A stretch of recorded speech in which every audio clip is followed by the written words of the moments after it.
I'm going to call to order the Cabarrus County Commissioners Special Called Meeting for April 10th, 2024.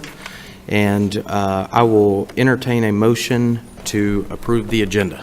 So moved. All in favor? Aye. Motion carries. Next item on our agenda is review of the rules and procedures, and our county attorney has a few items that he would like to go over. Thank you, Chairman. I've received several questions about this meeting in advance, obviously, and I'll take a few moments to address some of the legal questions begged to me. This meeting was validly called with 48-hour notice per the statute, and the items to be discussed today were contained in said notice. As the board attorney, I don't take positions on dates and times otherwise. As to Chairman Meismer's status, while he has been selected and appointed to the North Carolina Senate, an oath of office has not been administered to him yet. Article 2, Section 12 of the North Carolina Constitution provides that, quote, each member of the General Assembly before taking his seat shall take an oath or affirmation that he will support the Constitution and laws of the United States and the Constitution and State of North Carolina, and will faithfully discharge his duty as a member of the Senate or House of Representatives, end quote. Similarly, North Carolina General Statute 128-5 requires that elected officials, quote, take all said oaths before entering the duties to the office, end quote. Accordingly, Chairman Meismer has not been seated in the North Carolina Senate and cannot do so until he has administered an oath of office. By analogy, if a board member had prevailed in an election for a Senate seat, he or she would not be required to surrender his or her board seat until the administration of that oath of office, and thus could properly continue to participate in all board meetings until that time. Next, as to Chairman Meismer's ability to vote on the vacancy created by his expected oath of office, I have studied the debate and analysis that took place in this chamber in 2023 about this very topic. I agree with my respected predecessor and with certain board members' comments at the time that so long as a member is still a member, he has a statutory duty to vote on all matters in which he does not have a direct financial interest and other specific statutory exceptions. And I will note that a failure to vote is a vote in the affirmative under this board's rules and under state law. Thus, again, relying on the same analysis as was voiced in this chamber previously, before my time here, it follows that General Statute 153A-27, which governs presently existing vacancies on the Board of Commissioners, does not prohibit action being taken on predicted vacancies prior to the vacancy actually being created. Rather, that statute clarifies the procedure to be used where there is a single or multiple existing vacancies on a Board of Commissioners, which makes sense because otherwise, with vacancies caused by, for example, death or immediate sudden resignation, there is a heightened risk of ties or a lack of a quorum, and that statute addresses those items for deadlock. No statute prohibits this board, if it so chooses, from taking action in a prospective manner. Finally, in anticipation of this process, I have reviewed Rule 37C of this board's rules of procedure and have heard feedback from county staff on the confusing nature of that process. The text of Rule 37C is not one of the model rules for boards that is published by a then professor at the UNC School of Government and now an Associate Justice of the North Carolina Supreme Court. Thus, there is no authority or precedent I can really offer on that process other than what I think it means regarding ranked choice. It is my recommendation, therefore, that the board consider simplifying the process, that when taking action to fill a vacancy, the floor be opened up for nominations from board members in a manner consistent with existing Rule 37B of the Rules of Procedure, followed by discussion of nominations, and then a motion and simple written balloting to be used to memorialize any appointment the board chooses to take up, with said written ballot always being an option to this board under existing Rule 29B. That is a cleaner and clearer way to proceed within the existing rules of procedure without delving into Rule 37C's ranked choice tabulations that run the risk of not attaining any clear appointment.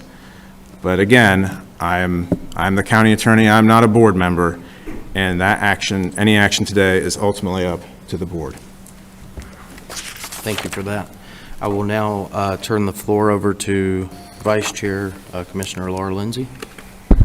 Mr. Chairman, I make a motion to suspend Rule 37C of the Board Rules of Procedure and instead use the nomination process described in Rule 37B, followed by the written ballot process described in Rule 29B, to fill the anticipated unexpired term vacancy on the Board of Commissioners created by you, sir, Mr. Chairman Meismer, pending oath of office to and seating in the North Carolina Senate. Do I have a second to the motion? Second. All right. We have a motion, we have a second. Any comments? All right, seeing none, all in favor? All opposed? Motion carries. Next item we will move on to is nominations. We have received close to 40 applications for this, and each of the commissioners have had an opportunity to review these applications. They were sent to us as they were turned in. They were sent to all the commissioners to review, as I said, as the applicant submitted. So we have had the opportunity to do that. So I will open the floor up for nominations.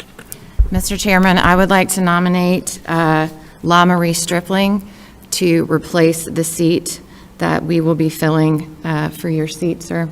And I do want to give a little bit of information about La Marie while I have the opportunity. I've had the opportunity to work with her for about a year with the Republican Party.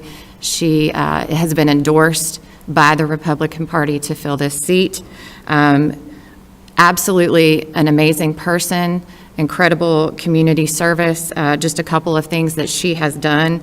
She is the chair of the Concord United Committee with the City of Concord, and also serves on the Logan Economic Development Committee, and prior to that has served on the steering committee of the leadership of Cabarrus Alumni Association. I wholeheartedly think that she is going to do a fantastic job up here with us, and I certainly look forward to serving with her. Any other nominations? All right. I will close the nominations, and I will now turn the floor over to the Vice Chair, Commissioner Laura Lindsay. I make a motion to appoint La Marie Stripling by written ballot to fill the anticipated unexpired term vacancy on the Board of Commissioners created by Chairman Meismer pending oath of office to and seating the North Carolina Senate. Do I have a second?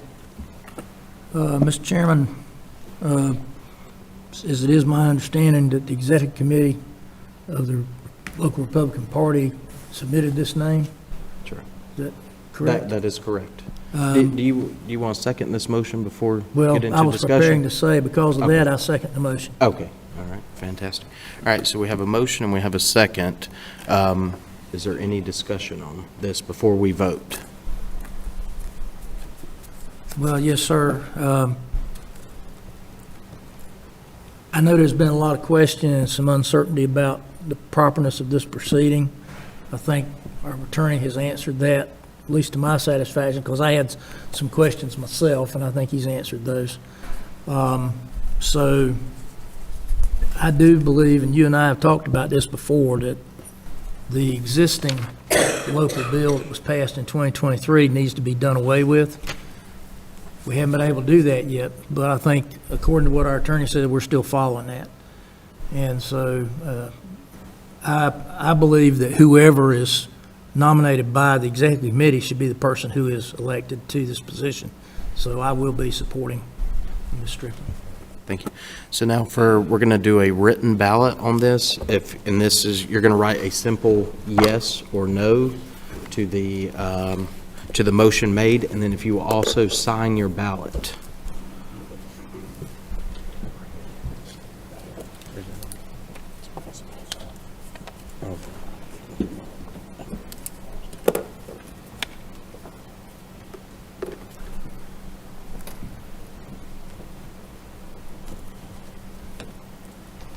Let me borrow your ink pen.